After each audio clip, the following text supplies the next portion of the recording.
नमस्कार, बहुत स्वागत है आपका। अढ़ाई का अड्डा देख रहे हैं आप और मैं हूं आपके साथ ऋतु सिंह। भोपाल में शिक्षक भर्ती 2025 के वर्ग 2 और वर्ग 3 के अभ्यर्थियों ने एक बार फिर पद बढ़ाने की मांग को लेकर बड़ा आंदोलन शुरू कर दिया है। हजारों की संख्या में अभ्यर्थी राजधानी पहुंचे और जनजातीय कार्य विभाग से लेकर डीपीआई तक पैदल मार्च निकाला है। अभ्यर्थियों का कहना है कि प्रदेश में शिक्षकों के 1 लाख से ज्यादा पद खाली हैं, लेकिन भर्ती में बहुत कम पद घोषित किए गए। अभ्यर्थियों का कहना है कि वो पहले भी कई बार धरना, भूख हड़ताल, मुंडन और प्रदर्शन कर चुके हैं, लेकिन अब तक कोई ठोस फैसला नहीं लिया गया। आंदोलन में अभ्यर्थी दंडवत होकर प्रदर्शन करते हुए नजर आए हैं। ये 2 तस्वीरें आपके सामने हैं। राजधानी भोपाल की सड़कों पर आज अभ्यर्थी उतरे हैं और ये कोई पहली बार नहीं जब अभ्यर्थियों को प्रदर्शन करना पड़ा हो। इसके पहले भी नियुक्ति के साथ साथ पद बढ़ाने की मांग को लेकर अभ्यर्थी कई बार प्रदर्शन कर चुके हैं। मांग है कि 3200 विशेष शिक्षक पद अलग से हों। वंचित अभ्यर्थियों को मौका देने की मांग की जा रही है और 1 लाख से ज्यादा खाली पदों पर भर्ती की मांग की गई है। वर्ग 2 और 3 के चयनित अभ्यर्थी आज फिर राजधानी भोपाल में हल्ला बोला है और आज फिर वो जो है लोक शिक्षण संचालनालय में ज्ञापन सौंगे अपनी नियुक्ति की मांग को लेकर। और अभी आप देख पा रहे हैं बड़ी संख्या में चयनित शिक्षक राजधानी भोपाल पहुंचे हैं और ये अनोखे तरीके से सरकार को जगाने की कोशिश है।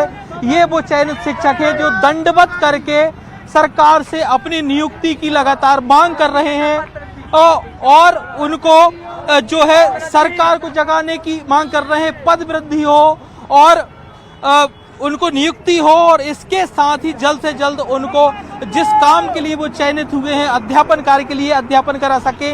हम कोशिश करेंगे कुछ शिक्षकों से ही बात करने की कि आखिरकार सर ये कौन सा प्रोटेस्ट है आपका? हमारा दंडवत प्रोटेस्ट है और हमने पहले भी की थी। सरकार को जगाने के लिए उनके कान क्या है बेरे हो चुके हैं, क्योंकि 25 साल से उस पर गद्दी पे बैठने के बाद वो सुनाई नहीं देता उनको कि स्टूडेंट या जनता क्या चाहती है, उन्हें कुछ सुनाई। हमारी प्रवृत्ति मुख्य मांग है। आप लगातार भोपाल में प्रदर्शन कर रहे हैं, अपनी मांग भी सरकार को बता रहे हैं, क्या वजह है अभी तक नहीं हो पा रहा है? सरकार के यहाँ पर 2 से 3 बार ऐसा कहा गया है कि हमें विभाग लिख के देता है तो हम पदवृद्धि कर देंगे। अब विभाग क्या कर रहा है, विभाग अपनी पूरी पदों की गणना करके वहाँ भेज नहीं रहा है। तो आज हम फिर जनजातीय कार्य विभाग गए थे, भाई अपनी गणना हमें भेजो, फिर हम बाकी मंत्री सबसे बात कर लेंगे, भाई जहाँ बढ़ सकते हो हम बढ़ा लेंगे। तो बात यह है कि ये थोड़ा विभाग लोग अभी थोड़ा काम धीमे कर रहे हैं। सरकार बोली हमारे पास आएगा हम दे देंगे। उनका कितने पद हैं आप लोग? हमारे पास करीब देखो पद तो बहुत 1 लाख से प्लस खाली 1 लाख से ज्यादा, बट हम केवल 25,000 की मांग कर रहे हैं। कितने की? 25,000, जो कि वर्ग 2 वर्ग 3 मिला के। शिक्षा विभाग में करीब 1 लाख पद खाली हैं, जिसमें से वर्ग 2 और 3 के जो शिक्षक हैं वो 25,000 पद की मांग कर रहे हैं। और संवाददाता शिवकांत आचार्य हमारे साथ भोपाल से लाइव जुड़ गए। शिवकांत, ये कोई पहली बार नहीं है जब अभ्यर्थियों को सड़क पर उतरना पड़ा हो, चाहे वो 2023 के अभ्यर्थी हो, 2025 भर्ती परीक्षा के हो। लगातार मांग यही है कि अगर इतने सारे पद खाली हैं तो भर्ती इतने कम पदों पर क्यों? बिल्कुल सही उठाया सवाल कि जब इतने पद खाली हैं तो भर्ती क्यों नहीं हो रही और उनको नियुक्ति क्यों नहीं दी जा रही। सरकार की तरफ से अगर मंत्री जी की बात करें तो उनका कहना है कि अधिकारी उनको जो रिपोर्ट है वो नहीं सौंपते कितने पद खाली हैं, कितनी पद वृद्धि हो सकती है। और अधिकारियों से जब बात करते हैं तो अधिकारियों का कहना है कि उनके पास अभी आदेश नहीं आया। इसी बीच में झूल रहे हैं जो चयनित वर्ग 2 और वर्ग 3 के अभ्यर्थी। और आज फिर बड़ी बरसात में भी भीगते रहे चयनित अभ्यर्थी वर्ग 2 और 3 के, और अभी भी हमारे साथ हैं, हम उनसे ही बात कर लेते हैं।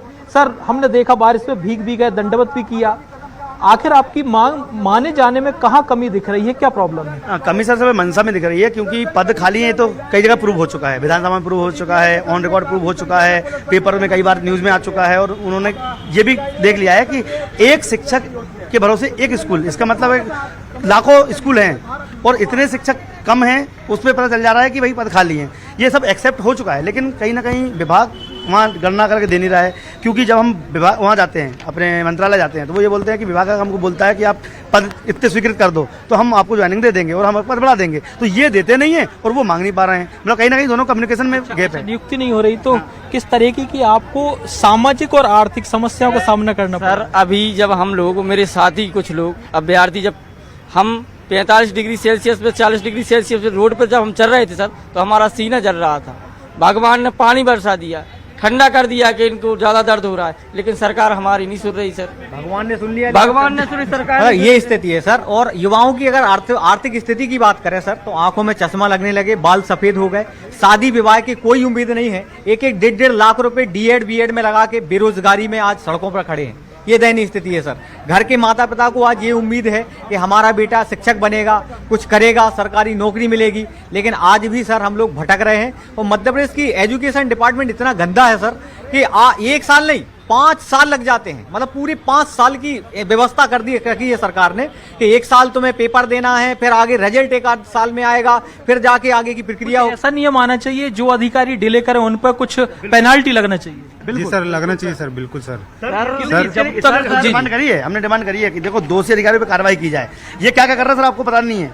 ये पेपर गलत बनाए तो चल जाता है। यहाँ अगर बच्चा एक क्वेश्चन गलत करता है उसके नंबर काट लिए जाते हैं, और यहाँ 5-5, 6-6 क्वेश्चन गलत करते हैं सर। एक पेपर में 11 क्वेश्चन गलत हैं, कहाँ से इवैल्यूएशन सही होगा? अच्छा, कुछ स्थिति तो ये भी आती होगी, ओवरेज का डर होगा कुछ शिक्षकों को। मैं ओवरेज होने पे आ रहा हूँ, जो कि मेरे माँ बाप ने बड़ी संघर्ष से मतलब जमीन बेच के मेरे को डीएड बीएड कराया, कि एक उम्मीद थी उनको कि चल हमारा बच्चा आज मतलब अपने पैरों पे खड़ा हो जाएगा। तो एक खेती किसानी से जैसे हम परेशान हैं, कम से कम मेरा बच्चा परेशान ना हो, इस कारण उन्होंने डीएड बीएड कराया। लेकिन उसका परिणाम ये है कि 2011 के बाद 2020 में 21-22 में भर्ती होती हैं, उसके बाद 4-4, 5-5 साल भर्तियां हो जाती हैं। 1-2 बार पेपर देने के लिए ओवरेज होने पर आ गए सर। क्या करें, कभी पेपर लीक होता है, कभी पेपर खराब करते हैं, कभी सिलेबस को चेंज कर देते हैं। हमें समझ में ही नहीं आ रहा करना क्या चाहते हैं यार। अभी फिर शिक्षण सत्र शुरू होने वाला है, क्या उम्मीद लग रही है शिक्षण सत्र में हो सकती नहीं?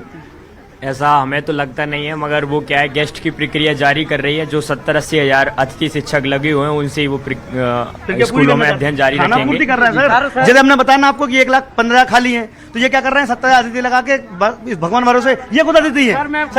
सर सुनिए, अब ये सर अब देखिए एडमिशन करवाना लगते हैं लोग 15 जून से, और गेस्ट की भर्ती करेंगे जो 15 जुलाई तक। तो कौन एडमिशन करवाएगा सरकारी स्कूल में? क्यों अपने लड़कों का भविष्य खराब करें? प्राइवेट में चले जाएंगे, प्राइवेट में चले जाएंगे। रेशो बढ़ रहा है, एक आंकड़ा आता है, आप भी जानते हैं, एक ड्रॉप आउट रेशो आता है। ये सब अतिथि शिक्षक है सर, ये उनको मालूम है।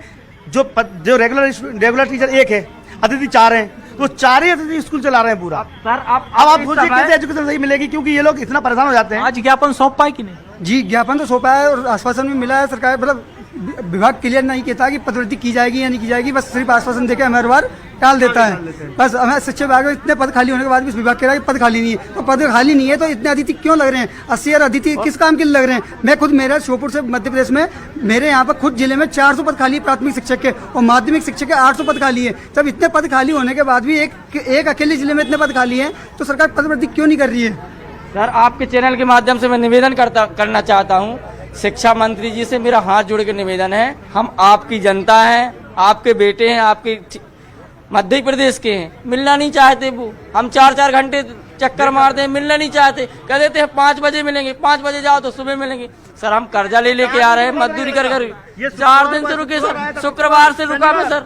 फिर आज संडे तो सर कम से कम मिले तो आपके ही वोटर हैं, आपके ही युवा हैं, आपके ही बच्चे हैं। हम मिले तो बताएं कि भर्ती करना है कि कुछ काम रहता होगा इसलिए नहीं मिल पाते हैं। सर हम 8 महीने से लगातार प्रयास रहते हैं, लेकिन सरकार हमारी बिल्कुल भी नहीं सुनना चाहती। हम सरकार से निवेदन करते हैं, बहुत परेशान हो चुके हैं सर। आज हमें गांव में ताने मिल रहे हैं, पढ़ाई लिखाई करने का कोई मतलब नहीं है। आज जो पढ़े लिखे नहीं है वो ज्यादा हमसे पैसा कमा रहे हैं, और आज हम 10,000 की नौकरी कर रहे हैं। शिवकांत, और अब देखना होगा कि क्या कुछ विचार इन मांगों पर किया जाए।